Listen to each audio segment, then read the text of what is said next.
Welcome to a special bonus episode of Journey to the Z, a Dragon Ball podcast. I'm Josh, I'm Tim. And I'm Noah. and we did it. We finished the Pilaf Saga. It's the Pilaf Saga retrospective episode. Tim, how do you Unfortunately, feel? You've finally seen the first saga of Dragon Ball, where it all began. I'm feeling pretty good. It only took us 4.5 months to watch 13 episodes of Dragon Ball. unfortunately, we did find that we did reach Shenlong before Shendu. Thank God. Now you say that, but I've been enjoying Jackie Chan Season 1 a lot more than Dragon Ball Season 1. Seconded. This was your idea to start this freaking podcast, Josh. Let's do a podcast about Dragon Ball. Tim's never watched Dragon Ball. Let's do a podcast. See, Yeah. Tim. That was just I tricky. don't like the Pilaf Saga. It's gonna get much better soon.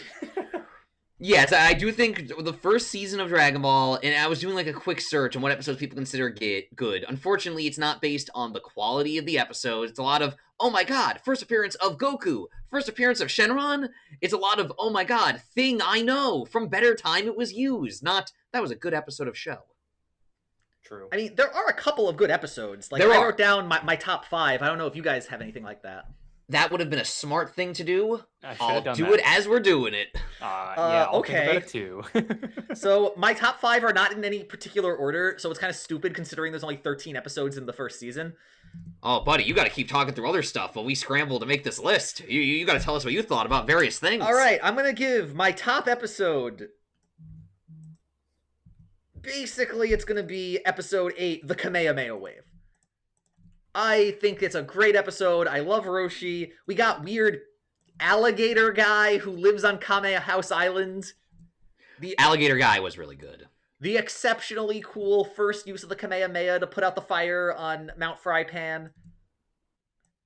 Oh, Mount Frypan. I mean, Ox King was cool. The fact that Roshi's a giant pervert, but also really strong. You know. I do like the weird, wacky old master character. They don't even need to be perverts. They just need to be weird. Yeah.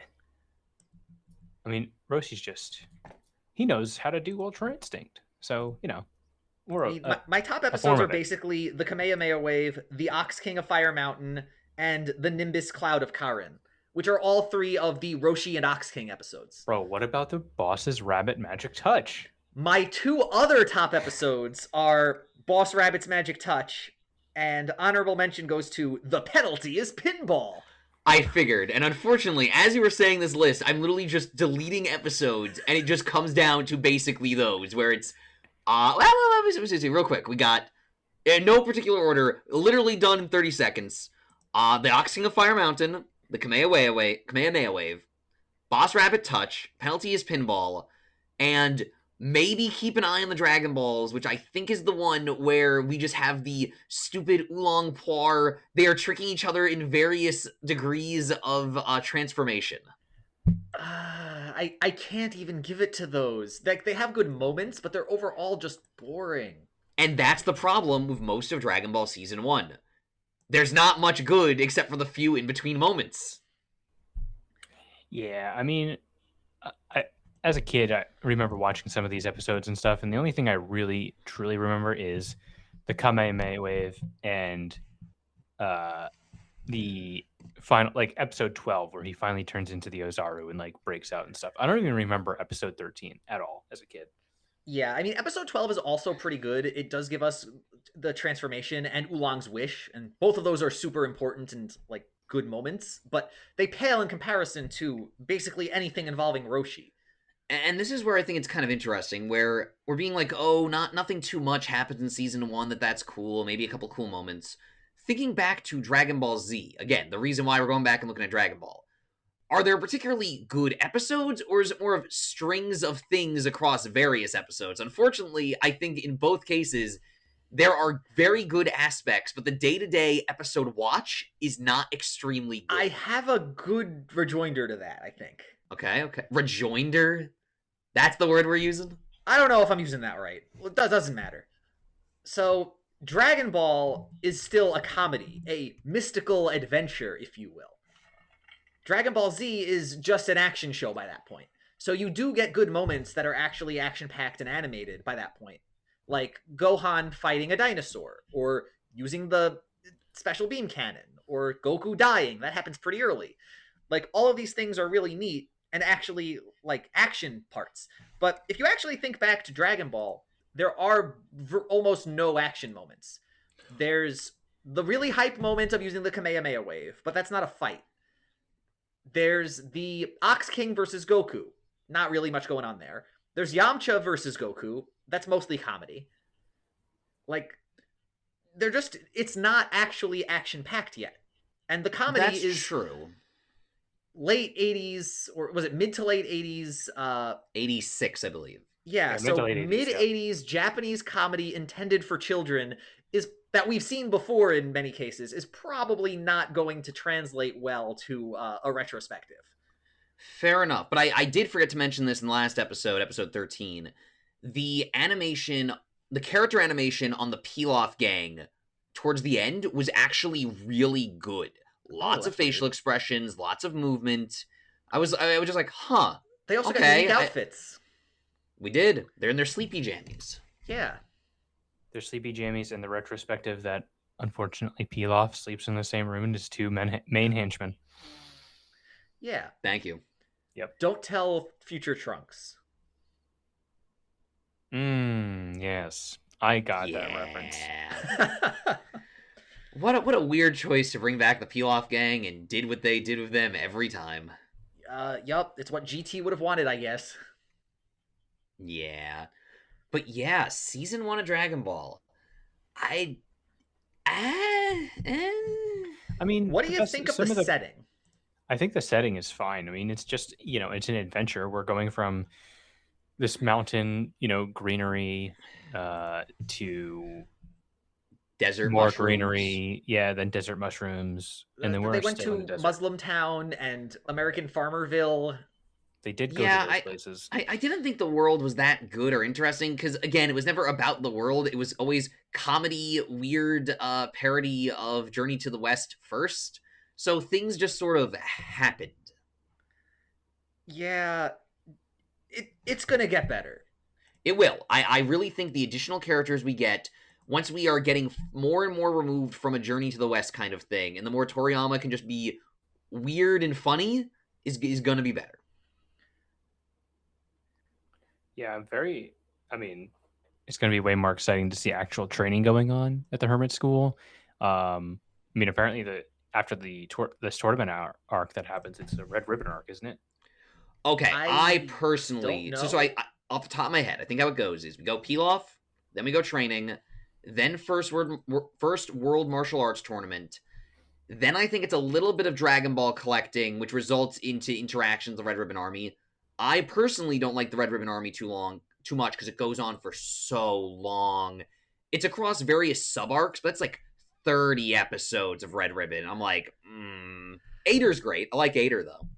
There's 17 episodes of the Red Ribbon Army saga, but then there's 12 of the General Blue saga, 10 of the Commander Red saga, and then we finally leave.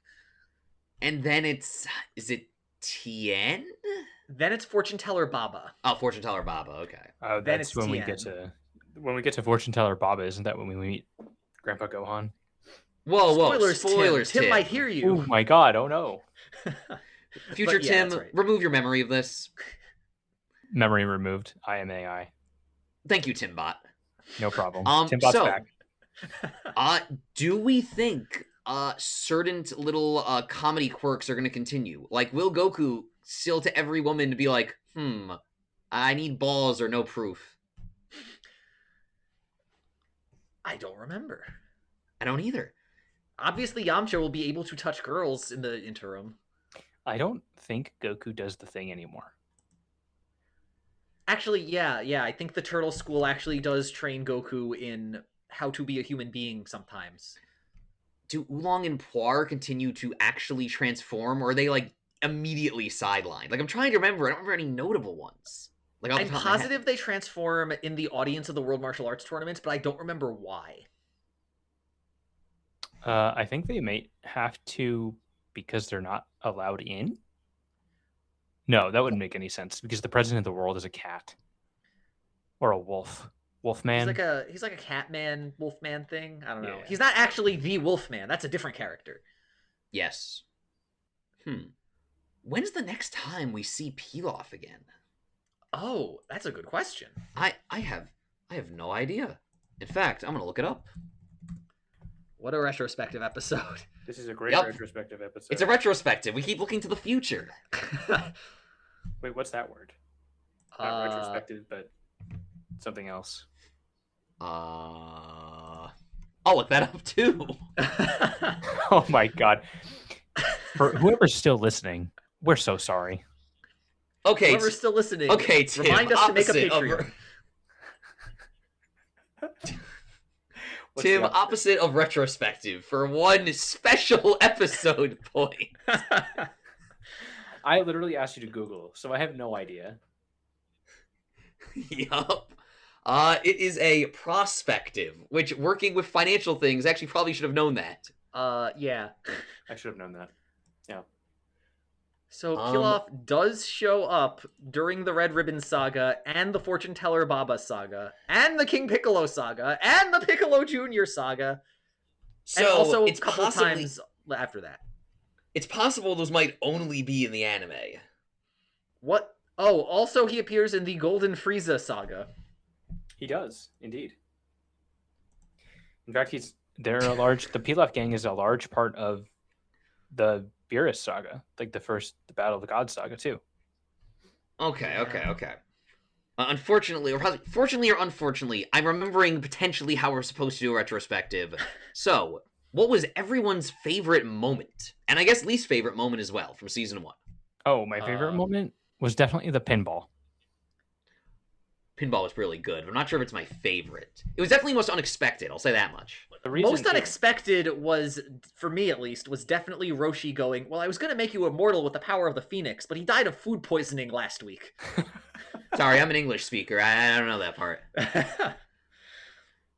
My favorite moment?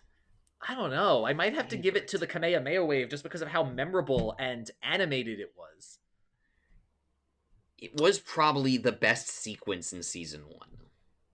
Oh, come on. Penalty is pinball? That's the best Penalty is episode. pinball is really good. If I'm going to give it to parts of Dragon Ball that I just always remember very fondly, it's like Boss Rabbit's Magic Touch, but that's just because it's really weird, and then he ends up on the moon. And that's some like Japanese reference or something, right? When they're like, Yep. Pounding mochi. Yep. I want mochi. Mochi is very good. Mochi is very good. She be pounding on my mochi until I boss rabbit. Until you get sent to the moon.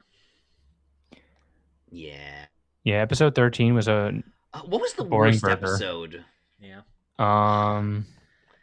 Let me That's look. tough.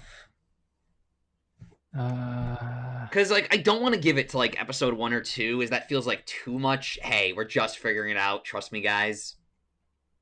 I mean, I'm looking at the episode list, and I gotta be honest, it's episode 13. Yeah, episode 13 is the most pointless of all the episodes.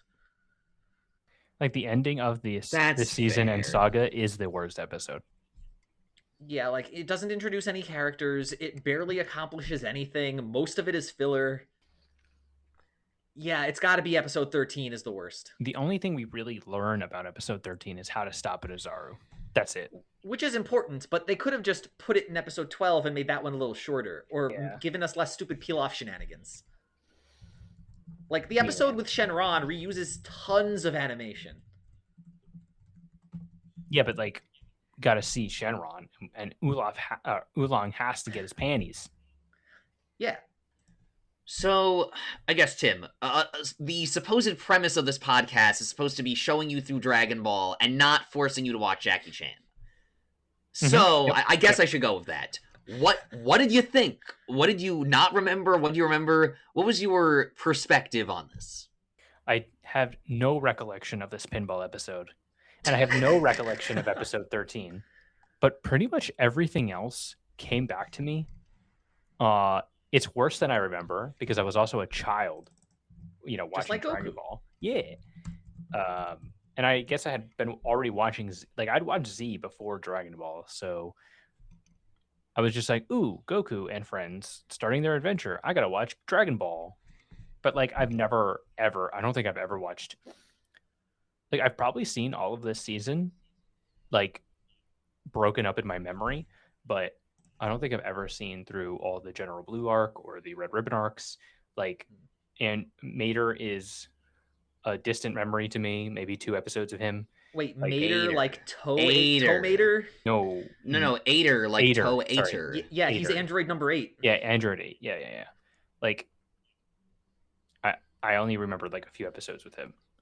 So So, I'm trying to think. it was fine, Of but like wasn't as good as It starts off as a childhood comedy. me. Yeah, would think. So, of things that are brought up in season 1, I'm trying to think what really doesn't come back, except for obviously Boss Rabbit is the most far removed, but even then, Pilaf and Ox King and Chi-Chi basically fully abandoned until the very end of the show. Also, to an extent, the Hoi Poi capsules. I don't think the capsules come up all that often. I don't want to call them hoi poi capsules. Yeah, they're whatever capsules. Dino Capsule Corp. capsules. Yeah, Dino A capsules. a trademarked product of Capsule Corp. Probably. Oh, yes, of course. What's the world government furry man's intellectual property law regime? This episode of the Journey to the Z podcast is brought to you by Dino Capsules. Yes, Capsule Corp, if you're listening, either give us a ton of money or give us capsules for our own use. Dude, Dino Caps have to be used for, like, terrorism, right? Like, you can just swallow one, pop it, and just go boom. You'd have to have it on a time delay, but yeah. But to be fair, I guess the same could also be for, like, a plastic explosive into the Hoover Dam or something, so... And we got onto terrorism real quick. Oh, isn't that kind of what Hercule tried to do to kill Boo? Like, feed him a whole bunch of bombs or something like that? He gave him a present that was an explosive, and it did nothing. Oh, yeah. Well, it was the video game thing, and when it blew up, Boo liked it. It was fun. Yeah. Yummy. That's one of his signature moves in Dragon Ball Z Budokai 2. Or Budokai Tenkaichi 2, excuse me. One of Hercule's moves. What was everyone's favorite character and why? The pinball. No, you can't keep picking the pinball. I can pick whatever I want. This is my podcast. No, in all seriousness, it's definitely Roshi. Yeah, Roshi has, like, actually funny lines. He actually is, like, doing stuff. I can't wait to see He's some currently more canonically the Roshi. strongest character revealed so far, unless you count Shenron. You know Well, what he's I- only as strong as his creator. Did we talk about this in a different episode? I don't remember. If Goku had actually gone through with his mission, he likely wouldn't have even as Nozaru, he would not have succeeded. Oh, yeah, I there's don't think no way Child Goku would have been stronger than, like, Kami Roshi, or Roshi or... Well, so it's interesting, as I feel like they specifically sent him to a place they thought it would be, like, particularly weak. But I feel like even, like, the super peaceful Namekians, one Namekian warrior could beat a Goku. Well, Even one a Dragon Clan Nozaru. would be able to Yeah. beat Goku, probably, but... Oh, that's the thing. Even like when isn't like King Piccolo young, or was he here before Goku? I don't actually know the whole. He was thing here before is. Goku. Yeah, he was there long before Goku because he's as old as Kami. He has to wish for his youth back. Right. Yeah. You know, Yeah. the plot of Lord Slug, like you said. Yes, but yeah, I'm confident that Goku would not have won. He would have been killed. Like, Yeah. At the very least, he would not have been able to win fast enough before the moon set, and then they would have been able to stop him as a little baby boy. that'd be an Like, just interesting Gohan way. would have probably been able to kill him. Well, he died to him. Yeah, but he was asleep, wasn't he? He got crushed. He also might have Well, been he unwilling. survived no, one battle with him and then died a different time. Yeah. Yeah, I think it was more of Gohan also definitely was unwilling to harm Goku, even if he would have been fine. So I think Gohan could have definitely beat Goku if he was going for the kill. Presumably based on the Tournament of Power, although I might be misremembering how this works. It might only work on those with evil in their heart.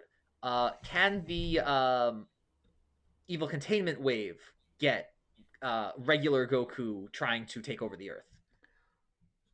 Well, regular. If he was evil, yeah. Well, theoretically, he was evil. He He was just a normal Saiyan. he was just a Saiyan, but he hit his head, so he doesn't remember, and maybe that's why But, he but we're, doesn't. we're assuming he didn't hit his head because he's going along with his mission. So he I probably assume. would have been sucked up by evil containment wave. Well, now Yeah. we ask an interesting question because again, the Saiyans aren't inherently genetically like predisposed for evil and conquering. It's more of a cultural thing. If you're just a Are you random sure? Saiyan, if you're just a random Saiyan following orders in the regime and you don't like it very much, are you immune to the evil containment wave? If you are a softie, do you get eviled? If you're a softie, you probably get killed by the Saiyans before you hit adulthood. I don't know if that's completely true because there were definitely, this is probably later canon, but there were Saiyans who were not fighters. They were just normal workers. Gine is Bardock's wife, and she's not a warrior. I mean, If I'm that's a true, but If I'm a still. Saiyan working for Lockheed Martin, do I get sucked up by the evil containment wave? all the truffles are the ones that work for Lockheed Martin.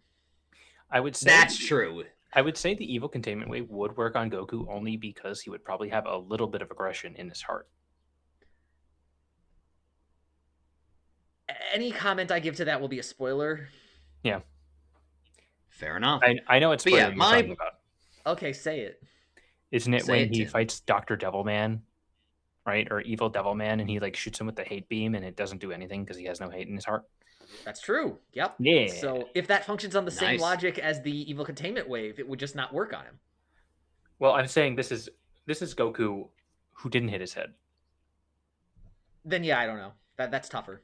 Yeah, but going back to the beginning, I think I would agree the best character would be Roshi, but it feels cheating just to say everything that is the best is Roshi or a pinball.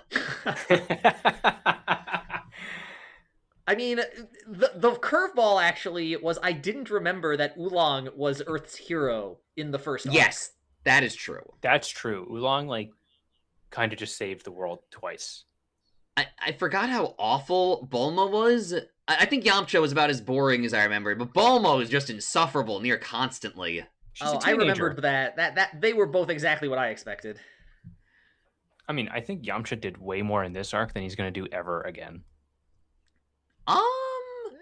To an extent, that's true, but He has a few It's more hard to things to say. do, but in terms of on-screen prominence, yeah, it's not getting better than this. Hmm. the thing is, he'll have some fights to himself in the World Martial Arts tournaments, but they're not Yeah. important. Gotcha. Poor Yamcha. What did we think of the Pilaf gang? I don't like them. What do you mean? I- What do you mean, Josh? I'm Shuho. Okay, think Morty. I think they're much better in the dub, but even then, they're just there's just nothing much going on anywhere you look, except man, that one hype and aura moment of Roshi was really cool. I think the issue with the Pilaf gang is that they were added as filler. So Wait, they the weren't in the manga? They were only a little bit in the manga. Oh, Most of the Pilaf gang shenanigans, that especially the earlier episode ones, didn't happen. Like Shu and Mai fight a bunch of wolves, that definitely didn't happen. Or them trying to blow up the RV did not happen. But the problem is that they function as comedy relief when the whole thing is comedy. So it's just comedy written by someone who wasn't Akira Toriyama being compared to Akira Toriyama's comedy. It's not as good, and it's just like a waste of time. Yeah. but his great grandpa Pilaf once said, "Shoot him." Shoot her. Oh wait, this is in Jurassic Park. Yeah. So the animation I don't think was anything too interesting throughout, so I don't think there's really too much to say there. It was an effect of- 80s weekly show. The effect of the Kamehameha wave was pretty cool. That's about it. Yeah, that was like the Of best the- part. Of the music, outside of the opening and endings, I feel it's only the like we're just starting the episode song, like I can't even do it in my head, but just like we're sort of just like the driving music. Dragon Ball. Yep. I like the Besides ending a that, lot. I like the the ending ending- song. It doesn't make like the sense end- to be here, but I like it. the visuals are very fun. The song is also nice too. Yeah, that's it, really. Yeah, I don't know if we mean, could say very much else about Pilaf Saga. Okay. Which character would you want to hang out with most for a day? Roshi. I don't know. I feel like hanging out with Roshi would kind of suck. Yeah. He would just be Bro. like, "Can I go read some porn now?" And then be like, "Okay, can we do something cooler?" Okay, wait. No. Wait, hold Oh on. my god. It's gonna be Oolong before he got taken down, because he's got this castle, Maybe. apparently filled with women. Oh god, there's no good option. It could be Oolong or Poir, as there's a bunch of neat little party tricks to be like, "Hey, transform into this thing," and then just be like, do you run on jet fuel? Do I have to bring you jet fuel? How does this work?" Really? No, you want to Honestly- hang out with Poir in the desert? Honestly, Shu and Mai. Well, I never said the desert. Shu and Mai might be the best choice. The Pilaf gang actually seems like if you're hanging out with them, it would be really stupid, but it might be more interesting than everybody else. Either that or just Bulma, because Bulma is like at least smart, but she's also really annoying. So I don't know. Okay, final question. How do you think these Well, guys would speak hang for out? yourself. How do you think these guys would do in the group, the real life group?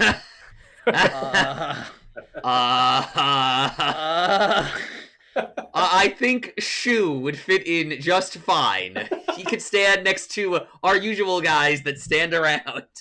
I think the Russian Bear Bandit will speak Russian with our big Russian guys. Oh man. The other thing you have to keep in mind is that all these characters are like Goku's 14, Bulma's 16, Yamcha's what 16. Yeah. The Pilaf gang are probably either in their teens or 20s. I don't know how well any of that's going. Good point. We don't want a bunch of kids in our hangouts. Okay. Do you guys think there's any missed potential in season 1 of just a clear like layup and then be like, no, they didn't do the right thing. My headcanon was so much better.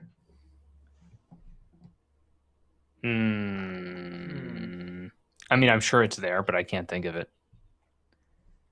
Like, Yeah, I don't know. I guess I would have liked them to do more with Roshi's alligator guy.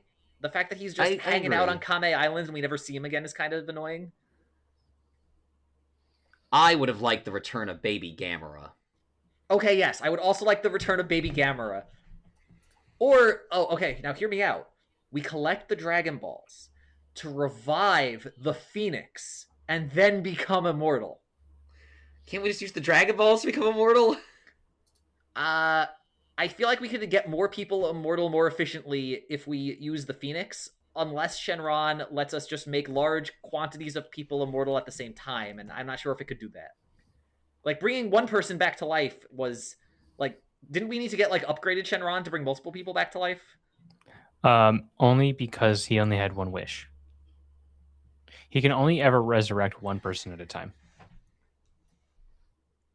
Wait, is that true? Given we have him like revive everyone that was killed by Boo Everyone at with once? That was every good Purunga. person- Oh, that was Purunga. Purunga. Okay. I thought the regular... Has Shenron never actually revived more than one person at a time? We did have to do one by one to get back the people that died in the Saiyan fight. That's Again. true, but have there been any mass revivals since Dende made the dragon?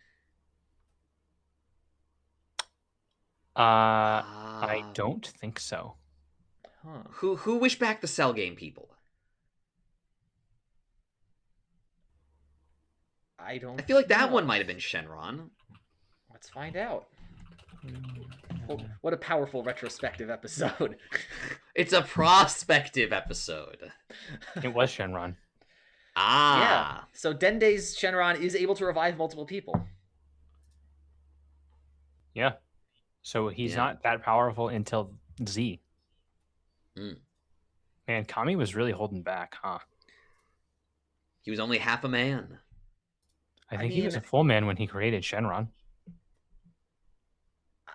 Is that I true? don't know if that's true. I thought Maybe Okay, not. yeah, but no, because he wasn't allowed by the previous Kami to become the current Kami until he Mm. banished all the evil in Mm. his heart. Yeah, Mm. that makes sense. No, it doesn't. Hey, man. But You can't be God with evil in your heart. Tim, have you No read the Old comments. Testament? Yeah. Nope. Haven't. Well, let me tell you about my cool new friend, the Leviathan. He's really cool. The Leviathan's really cool.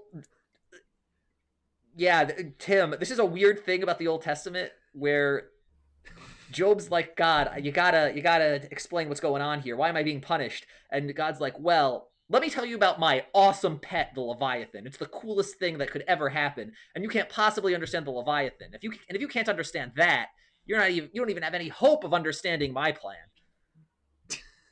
And with that, thank you for listening Well- to our Dragon Ball retrospective on the first season from episodes 1 to 13.